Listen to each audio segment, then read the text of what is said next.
천년이 두 번 가도가 네, 그렇습니다. 우리 하나님께서는 정말 수천 년, 수만 년이 흘러도 우리를 향하신 그 사랑 변하지 않는 줄 믿으시기 바랍니다. 아멘. 네, 십계명 강해를 진행하고 있습니다.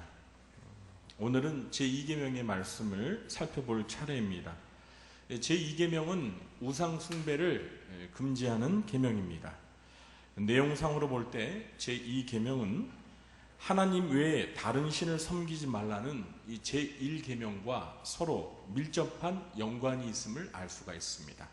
그래서 지난 시간에 이 천주교와 루터교 그리고 유대교는 이 두 계명을 우리가 사용하고 있는 이 구분법에 따르면 제1계명과 제2계명을 하나로 묶어서 제1계명으로 그렇게 취급한다고 말씀을 드렸습니다. 자, 그러면 제2계명을 통해서 하나님께서 우리에게 주시는 교훈을 살펴보도록 하겠습니다. 첫째로 하나님께서는 우상을 만들지 말고 우상을 섬기지 말라고 말씀하십니다. 4절과 5절 상반절을 제가 다시 읽어보겠습니다. 너를 위하여 새긴 우상을 만들지 말고 또 위로 하늘에 있는 것이나 아래로 땅에 있는 것이나 땅 아래 물속에 있는 것에 어떤 형상도 만들지 말며 그것들에게 절하지 말며 그것들을 섬기지 말라. 여러분, 우상이 무엇입니까? 우상. 오늘 출애굽기 20장에서 말씀하는 우상이란 인간이 신처럼 숭배하기 위해서 만든 형상화된 구조물, 이렇게 정의할 수 있습니다. 그러니까 성경에서 말하는 원초적인 의미의 우상은 인간이 나무나 돌이나 금이나 은 같은 것을 재료로 사용해서 신처럼 숭배하기 위해 어떤 모양의 형상으로 만든 구조물인 것입니다. 구약 성경에서 가나안 족속이 섬겼던 바알 신상, 또 아세라 목상, 블레셋 족속이 섬겼던 다곤 신상, 또 신약 성경에서 사도 바울이 아테네 신전에서 보았던 그리스와 로마의 신들을 조각한 신상 모두가 우상입니다.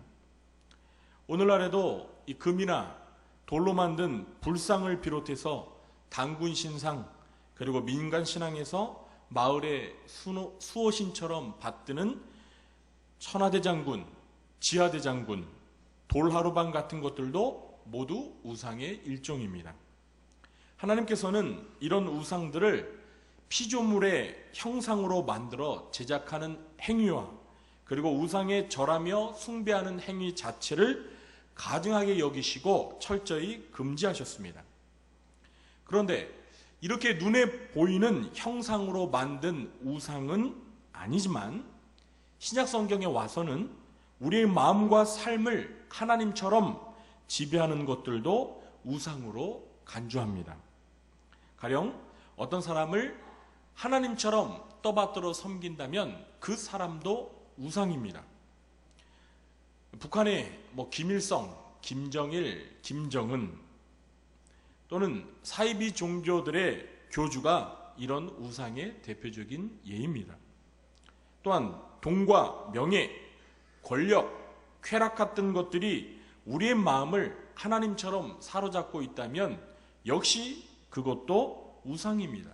왜냐하면 우리가 그것들의 노예가 되기 때문에 그것들을 신처럼 떠받들기 때문에 우상인 것입니다. 아마도 오늘날 현대인들에게 가장 큰 우상이 있다면 무엇일까요? 돈이 아닐까 생각합니다. 돈이면 무엇이든 다 가능하다는 이 황금 만능주의 사고가 바로 현대인들의 삶을 지배하는 가장 큰 우상이라고 할 수 있습니다. 그래서 우리 예수님께서도 마태복음 6장 24절에서 너희가 하나님과 재물을 겸하여 섬기지 못하느니라, 하나님과 재물을 겸하여 섬기지 못하느니라 이렇게 말씀하실 정도로 돈이, 재물이 하나님과 버금가는 숭배의 대상이 될 수 있다고 말씀하셨습니다. 사도 바울은 골로새서 3장 5절에서 탐심은 우상 숭배라고 규정하면서 디모데전서 6장 10절에서는 돈을 사랑함이 일만하게 뿌리가 된다고 돈에 대한 탐심을 경계하도록 권면했습니다. 또한 돈과 함께 현대인들을 사로잡고 있는 이 우상 중에 하나는 쾌락이라는 우상입니다. 바울 사도는 디모데후서 3장 4절에서 이 말세의 특징들을 나열하면서 말세에는 쾌락 사랑하기를 하나님 사랑하는 것보다 더하며 이렇게 기록하고 있습니다. 정말 오늘날 우리가 살고 있는 이 세상은 정말 쾌락을 우상으로 하여서 쾌락에 빠져 하나님보다 쾌락을 더 추구하며 살아가는 사람들이 얼마나 많습니까? 그러므로 우상의 본질을 재정의해 본다면 우상이란 인간이 하나님보다 더 사랑하며 하나님을 숭배하는 것, 이렇게 정의할 수 있습니다. 사랑하는 성도 여러분, 혹시 여러분에게 하나님보다 더 사랑하는 그 무엇이 있습니까? 있다면 그 무엇이 바로 여러분의 삶에서 실질적으로 하나님 행세를 하는 여러분을 지배하고 있는 우상인 것입니다. 한번 잘 돌이켜 점검해 보시기 바랍니다. 나에게 가장 많은 영향력을 행사하면서 내 삶을 이끌어가고 내 삶을 지배하고 있는 그 무엇이 무엇인가? 하나님 말고 그 무엇인가가 내 삶을 지배하고 있는 것이 있다면 그것이 바로 나에게 있어서 실질적인 하나님 행세를 하고 있는 우상이라는 것입니다. 사도 요한은 요한일서 5장 21절에서 자녀들아 너희 자신을 지켜 우상에게서 멀리하라 이렇게 권면하고 있습니다. 우리 구리조한교회 성도님들께서는 주 예수보다 더 귀한 것은 없네, 이 찬송의 가사처럼 하나님보다 더 귀하게 여기거나 사랑하는 우상들이 하나도 없게 되길 주님의 이름으로 축원합니다. 둘째로, 이 우상 숭배를 금하시는 하나님은 질투하시는 하나님이십니다. 뭘 하시는 하나님이시라고요? 질투하시는 하나님. 오늘 본문 20장 5절 말씀을 보시면 내 하나님 여호와는 질투하는 하나님이라고 말씀하고 있습니다. 신명기 4장 24절에서도 내 하나님 여호와는 소멸하는 불이시요 질투하시는 하나님이시라 이렇게 기록하고 있습니다. 성도 여러분, 다들 질투의 감정 느껴보셨죠? 네. 네, 어느 분이 이렇게 큰 소리로 답을 하셨습니까? 그런데 우리가 누구에게 언제 이런 질투의 감정을 느끼게 되지요? 결혼한 한 쌍의 부부가 있습니다. 저희 부부 아닙니다. 그런데 이 남편이 자기 아내보다도 이 프로듀서에 나오는, 여러분 프로듀서 아세요? 네? 네, 우리 중고등부 학생들은 고개를 막 끄덕이네요. 네, 프로듀서에 나오는 아이유도 아세요? 아이유? 네.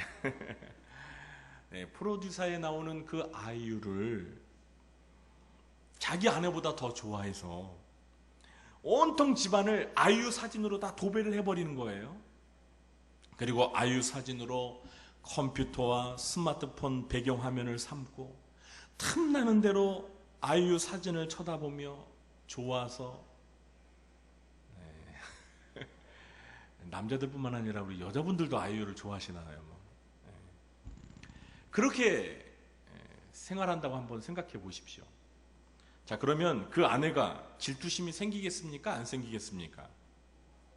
네. 결혼도 안 했는데 벌써 생긴다 그러면 어떻게 해? 그렇죠. 정말 사랑한다면요, 질투심이 생기는 것이 자연스러운 것입니다. 질투심이 안 생긴다면 오히려 이상한 것이죠.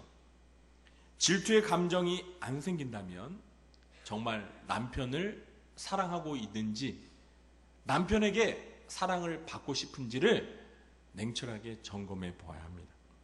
하나님께서는 우리가 하나님보다 우상을 더 사랑하면 질투하십니다. 여러분, 하나님께서 질투하신다고 하니까 야, 하나님도 참 속이 좁으시구나 이렇게 생각하실 수도 있겠습니다. 그러나 성경에서 하나님이 질투하신다라는 의미는 하나님께서 그만큼 열정을 다해서 우리를 사랑하신다는 것을 인간적인 언어로 표현한 것입니다.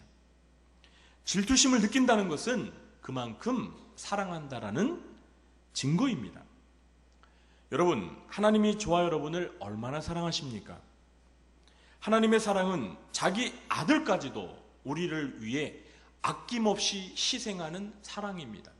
다시 말해서 불처럼 타오르는 열정적인 사랑, 이것이 바로 우리 인간을 향하신 하나님의 사랑인 것입니다. 그래서 야고보서 4장 5절에서는 하나님이 우리 속에 거하게 하신 성령이 시기하기까지 사모한다. 어떻게 하기까지 사모한다고요? 시기하기까지. 하나님이 우리 안에 거하게 하신 성령님이 우리를 시기하기까지 사랑하신다는 거예요. 시기하기까지 사모한다는 것은 그만큼 하나님께서 우리를 열렬히 사랑한다는 의미입니다. 사랑하니까 시기하고 사랑하니까 질투하는 것입니다. 이렇게 질투하실 만큼 열렬히 사랑하시는 이 하나님의 마음을 안다면 우리가 하나님보다 다른 그 무엇을 더 사랑할 수는 없을 것입니다. 왜 그렇습니까? 하나님의 마음을 아프게 하기 때문입니다. 저와 여러분은 하나님보다 더 사랑하는 우상이 없기를 바랍니다. 그래서 하나님의 마음을 아프게 하지 마시고 오히려 일편단심 하나님만을 가장 사랑함으로 하나님의 마음을 기쁘시게 하는 여러분 되시기를 주님의 이름으로 축원합니다. 셋째로, 이 우상 숭배 여부에 따라서 하나님의 저주와 축복을 받게 됩니다. 제2계명이 다른 계명들과 다른 점은 이 제2계명의 순종의 여부에 따라서 하나님의 저주와 하나님의 축복이 약속되어 있다는 것입니다. 물론 이 부모를 공경하라는 제5계명에서도 축복이 약속되어 있습니다. 그러나 제2계명에서는 축복과 함께 저주 또한 약속되어 있다는 것이 이 5계명과 또 다른 특징이 되는 것입니다. 그럼 먼저 이 제2계명의 불순종에서 우상 숭배의 죄를 저지르면 하나님께서 어떤 저주를 하신다고 했죠? 5절 중반절을 보시면 나를 미워하는 자의 죄를 갚되 아버지로부터 아들에게로 3, 4대까지 이르게 한다. 이렇게 경고하셨습니다. 하나님께서는 우상을 숭배하는 행위를 하나님을 미워하는 죄로 간주하신다. 이렇게 말씀하고 계십니다. 그러니까 누군가가 하나님 말고 우상을 숭배한다면 하나님께서는 그 사람이 하나님을 미워하는 것으로 간주하시는 것입니다. 하나님께서는 우상 숭배의 죄를 매우 가증스러운 죄로 여기고 심각하게 다루신다는 거 여러분 모두 잘 아실 것입니다. 여러분, 이스라엘의 역사를 통해서 이스라엘이 하나님으로부터 심판을 받고 나라가 망하게 되고 그리고 하나님을 모르는 이방 제국에 포로로 끌려가게 되는 그 주요 원인이 무엇이었죠? 무슨 죄 때문에? 우상숭배의 죄 때문에. 하나님만을 섬겨야 되는 이스라엘 백성이 하나님이 아닌 우상을 숭배하게 되니까 하나님께서 그토록 사랑하는 하나님의 백성을 이방 제국의 손으로 그들을 치십니다.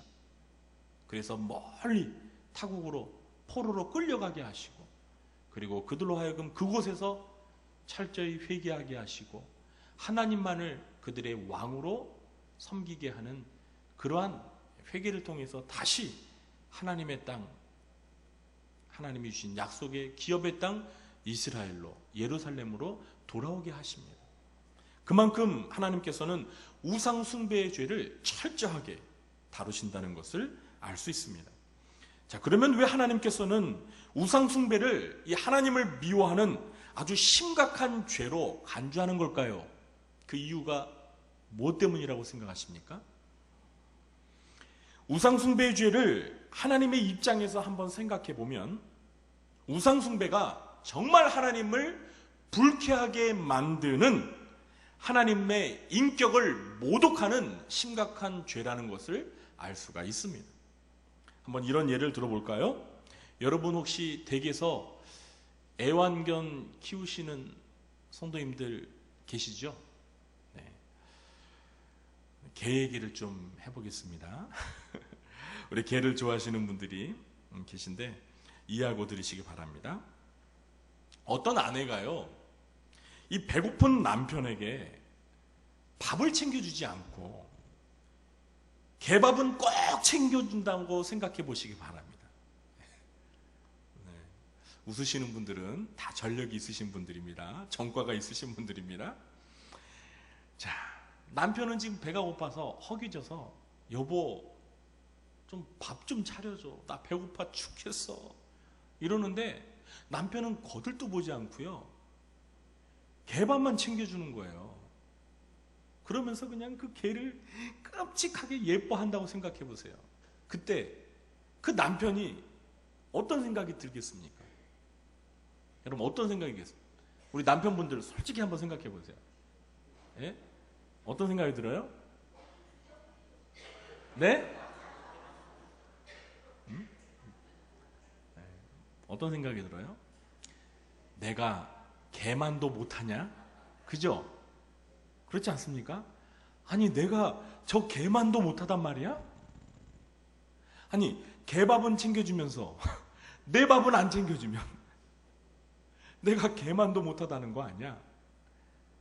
아내에게 있어서 말입니다. 아내에게 있어서 남편이 개만도 못하니까 개보다 못한 대접을 받고 있는 거 아니에요? 마찬가지로 하나님 편에서 정말 아무것도 아닌 돌이나 나무나 금으로 만든 우상과 하나님이 비교되시는 것 자체가 하나님께서는 굴욕이고 모욕인 것입니다. 더욱이 우리가 하나님보다 우상을 더 사랑하는 것은 하나님을 우상보다 못한 분으로 여기는 행위인 것입니다.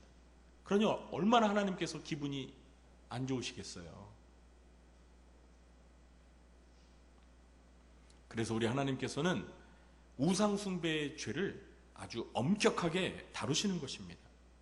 우상 숭배의 죄가 결국은 하나님을 모욕하는 가장 큰 범죄라고 여기시는 것입니다. 신명기 27장 15절을 보시면 우상은 여호와께 가증하니 그것을 만들어 은밀히 세우는 자는 저주를 받을 것이라 이렇게 경고하십니다. 오늘 본문에서는 부모가 우상을 숭배하면 그 죄에 대한 벌을 자식과 손자에 이르기까지 갚으시겠다라고 이렇게 말씀하십니다.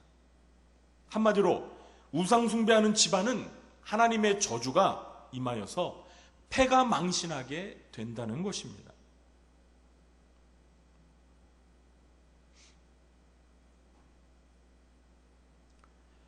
그런데 여러분, 그래도 감사한 것은 이 우상 숭배의 죄를 천대에 이르게까지 갚게 하지 않으신다는 거예요. 3, 4대까지만 이르게 하신다고 3, 4대까지로 딱 제한하셨습니다.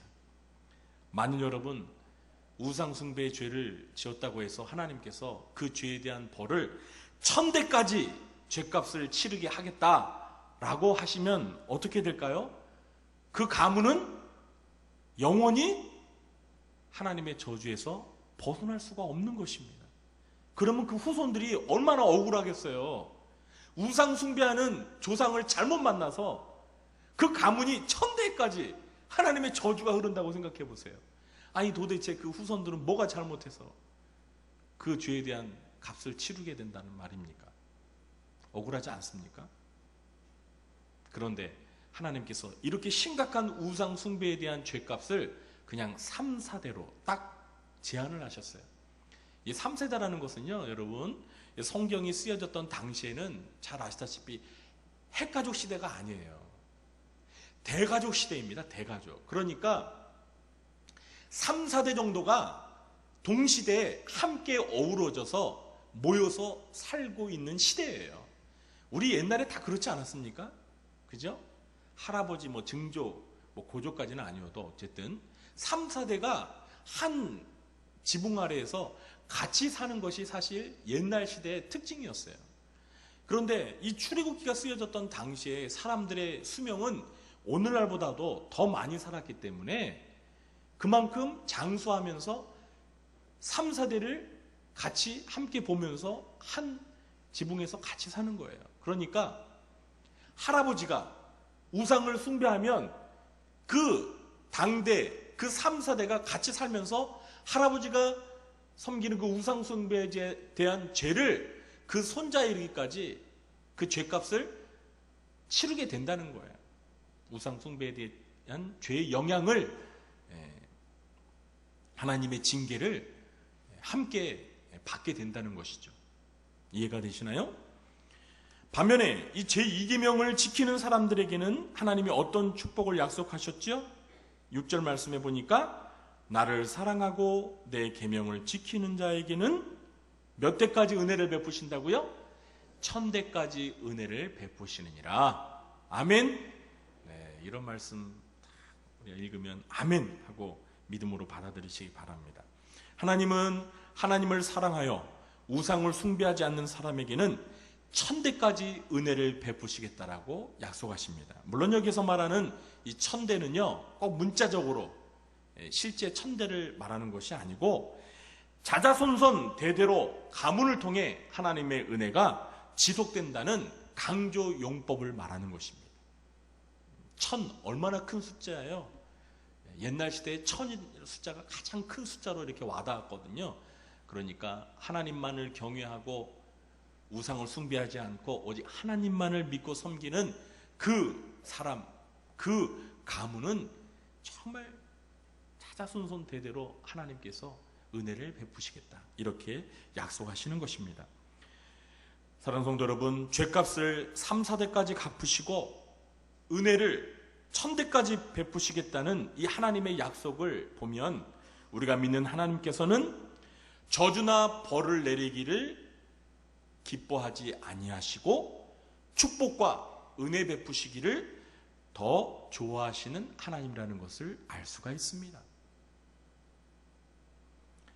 실제로 우상을 숭배하는 가문과 하나님을 경외하는 가문을 비교해 보면 우상을 숭배하는 집안은 점점 시간이 지나갈수록 망하고 하나님을 경외하는 가문은 흥하고 복을 받게 되는 것을 확인할 수 있습니다. 여러분 한번 주변에서 그런 것들을 살펴보시기 바랍니다. 몇 대가 아주 우상을, 미신을 철저히 섬기는 집안이 있다면 그 집안과 또 몇 대가 조상 대대로 하나님을 경외하면서 하나님을 잘 섬기는 이렇게 집안이, 그 둘을 한번 비교해 보세요. 어느 집안이 흥하고 어느 집안이 망하는지. 이건 현실에서 얼마든지 비교가 가능하고 확인이 가능합니다. 우상을 숭배하는 집안은 반드시 망하게 되어 있습니다. 그러나 하나님을 경외하고 하나님만을 섬기는 그 집안은, 가문은 하나님께서 복을 주셔서 자자손손 흥하게 되는 그러한 축복을, 은혜를 누리게 된다는 것입니다. 부디 우리 구루장교회 성도님들과 그리고 오늘 결단 예배를 드리는 19역 성도님들의 가정은 이 우상 숭배의 죄를 철저히 멀리하고 오직 하나님만을 가장 사랑하는 가문을 이루셔서 자손 1000대까지 하나님의 은혜와 축복을 누리며 살게 되시기를 주님의 이름으로 간절히 축원합니다. 기도하겠습니다. 하나님 아버지, 제2계명의 말씀을 살펴보았습니다. 하나님께서는 하나님의 택한 백성들에게 오직 하나님만을 믿고 섬기라는 것을 명하시고 계십니다. 하나님은 우상을 만들지도 말고 그 앞에 절하지도 말며 섬기지 말라고 엄히 명령하셨습니다. 하나님, 이 명령을 잘 받들어 오직 하나님만을 믿고 섬기는 삶이 되게 해 주옵소서. 하나님, 오늘날 이 세상에는 감히 하나님과 비교될 수 없는 피조물들이 마치 하나님처럼 행세하며 하나님의 자리를 찬탈하며 하나님처럼 받들어 섬겨지는 어처구니 없는 일들이 벌어지고 있습니다. 하나님, 혹시라도 구원받은 하나님의 백성들 마음속의 삶 가운데 하나님보다 더 관심을 갖고 하나님보다 더 사랑하며 하나님보다 더 많은 사랑을 빼앗아가는 것이 있습니까? 주님, 그것이 무엇입니까? 저희들로 하여금 깨닫게 해주시고 우리 마음속의 삶 가운데 그런 우상들이 있다면 당장 허물게 하시고 제거하게 하여 주시고 오직 하나님만을 믿고 섬기는 저희들 되게 해 주옵소서.